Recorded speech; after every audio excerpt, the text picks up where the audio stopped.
रविवार को आए 4 राज्यों के चुनाव परिणामों ने भारतीय राजनीति की आगामी दिशा और दशा दोनों को बदल कर रख दिया है। भाजपा ने जीत के ग्राफ को जहां बढ़ाया है, वहीं कांग्रेस ने हिंदी भाषी राज्यों में अपना जनाधार खो दिया है। क्या कांग्रेस आगामी 2024 के चुनावों के लिए कोई विचार मंथन करेगी? क्या अपनी विचारधारा को वर्तमान परिस्थिति में बदलाव की ओर ले जाएगी, या देश की सबसे पुरानी सबसे बड़ी पार्टी बिखराव की ओर तो नहीं चली जाएगी? क्योंकि लगातार हार से कार्यकर्ता का मनोबल टूट जाता है, जमीनी कार्यकर्ता दूर हट जाते हैं। इसी चुनावी विश्लेषण के अंत में हम कुछ विशेष मज़ेदार परिणाम भी आपको जानने को मिलेंगे, लिहाजा हमारे साथ बने रहिए। नमस्कार दोस्तों, मैं आपका योगेश शर्मा और आप देख रहे हैं सत्यवाणी हिंदी का चुनावी विश्लेषण कार्यक्रम। जहां तक भाजपा के जीतने का प्रश्न है, भाजपा ने किसी भी राज्य में मुख्यमंत्री पद का कोई चेहरा प्रस्तुत नहीं किया था। तीनों राज्यों में इलेक्शन नरेंद्र मोदी के नाम पर लड़ा गया, उनके चेहरे पर लड़ा गया, और मोदी का एक डायलॉग जो बहुत प्रचलित हुआ, जहाँ तक मैं समझता हूँ उसका जनता में बहुत प्रभाव पड़ा, वह था मोदी की गारंटी है। जनता को आज भी देश में सबसे ज़्यादा विश्वास नरेंद्र मोदी पर है। जैसा कि कहा जाता है कि राजनीति में अधिकांश नेता समय के साथ अपनी विश्वसनीयता खो देते हैं, वहीं देखा जाए तो नरेंद्र मोदी की विश्वसनीयता इतने सालों के बाद लगातार बढ़ती जा रही है। ऐसा इन चुनावों के परिणाम में स्पष्ट दिख रहा है।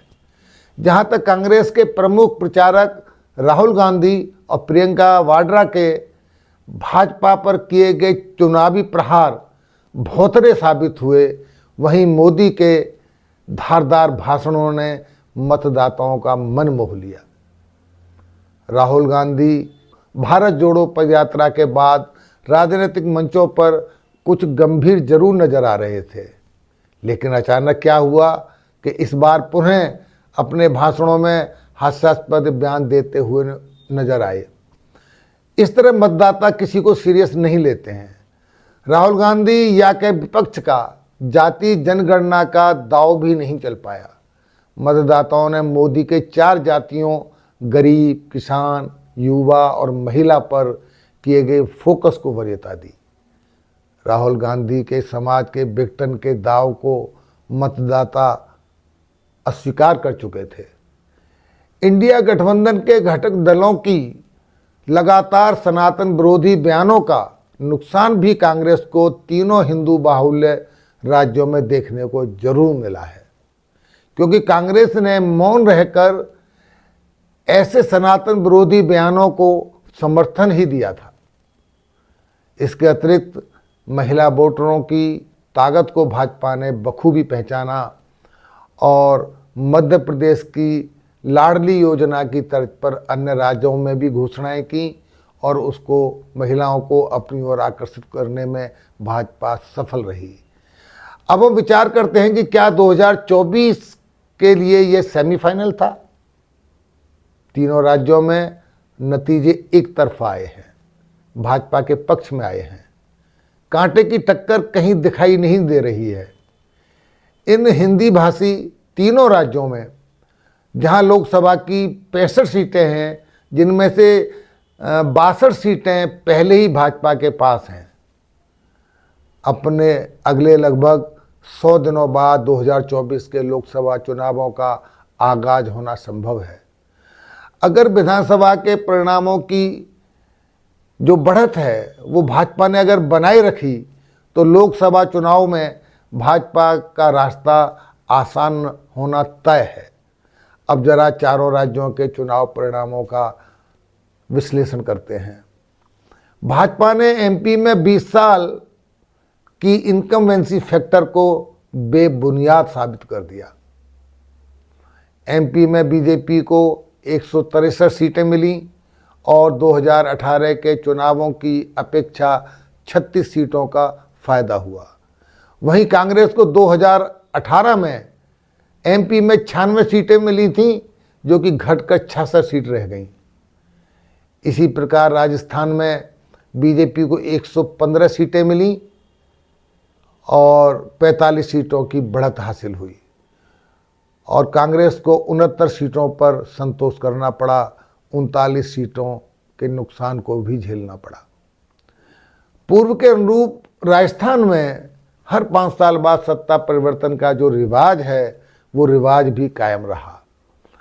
श्री अशोक गहलोत जी तो घर के रहे न घाट के। लगता है कि उनका यह आखिरी इलेक्शन है, क्योंकि उन्होंने केवल सचिन पायलट को मुख्यमंत्री बनने से रोकने के लिए कांग्रेस का राष्ट्रीय अध्यक्ष पद छोड़ दिया था या कहें ठुकरा दिया था। अब वो न तो मुख्यमंत्री रहे और न ही कांग्रेस के राष्ट्रीय अध्यक्ष रहे।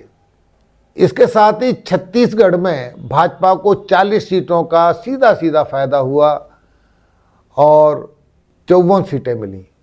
कांग्रेस को 35 सीटें, पिछली बार के परिणाम के अनुरूप देखें तो 36 सीटों का नुकसान हुआ।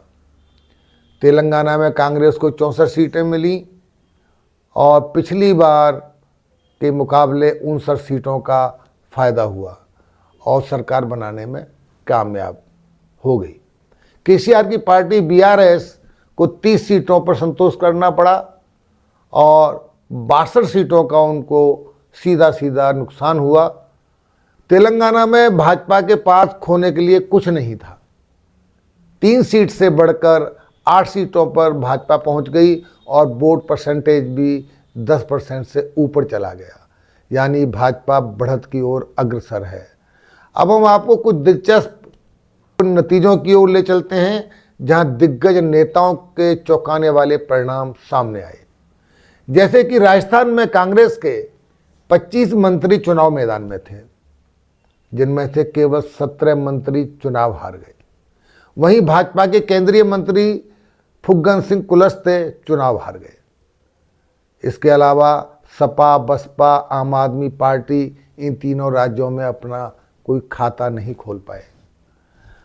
वहीं भारत आदिवासी पार्टी एमपी में 1 सीट जीतकर अपना खाता खोलने में सफल रही। छत्तीसगढ़ में सीएम पद की आस लगाए कांग्रेस के दिग्गज नेता और वर्तमान में deputy CM doctor TN Singhdeo Ambikapur से चुनाव हार गए। तेलंगाना की कामारेड्डी सीट पर एक बड़ा कमाल हुआ। कांग्रेस के भावी मुख्यमंत्री पद के प्रबल दावेदार और दिग्गज नेता रेवत रेड्डी और बीआरएस के मुख्यमंत्री केसीआर त्रिकोण मुकाबले में भाजपा के केवी रमन रेड्डी से चुनाव हार गए। यानी आप कह सकते हैं कि बीजेपी तेलंगाना में मजबूत होती नजर आ रही है। भविष्य में यह आंकड़ा और बढ़ सकता है। इस तरह से भाजपा को 2024 की लड़ाई कुछ आसान नज़र आ रही है। मोदी का मैजिक बरकरार है। मोदी जी ने इस चुनाव प्रचार में यह साबित कर दिया कि उनकी विश्वसनीयता जस की तस बनी हुई है। जहां 5 साल के कार्यकाल के बाद बहुत सारे नेता अपनी विश्वसनीयता जनता में खो देते हैं, वहीं मोदी जी की विश्वसनीयता लगातार बढ़ रही है। अब कांग्रेस की बात करते हैं। कांग्रेस ने कर्नाटक और हिमाचल की जीत के बाद कांग्रेस अहंकार का शिकार हो गई थी। इंडिया गठबंधन की इन चुनावों में कांग्रेस द्वारा अनदेखी की गई।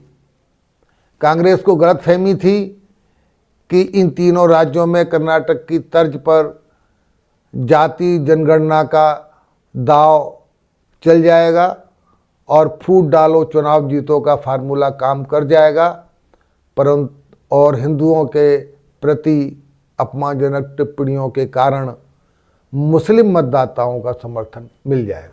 लेकिन कांग्रेस इसमें सफल न हो सकी और जीत निश्चित न हो पाई।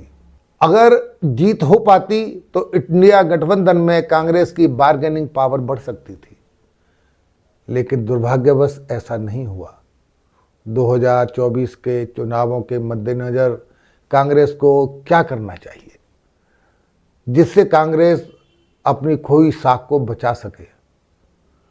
सर्वप्रथम कांग्रेस को जाति और संप्रदायगत राजनीति न करके कॉमन मैन की बात करनी चाहिए, कॉमन मैन की राजनीति करनी चाहिए और हिंदुओं की आस्था का सम्मान भी करना चाहिए।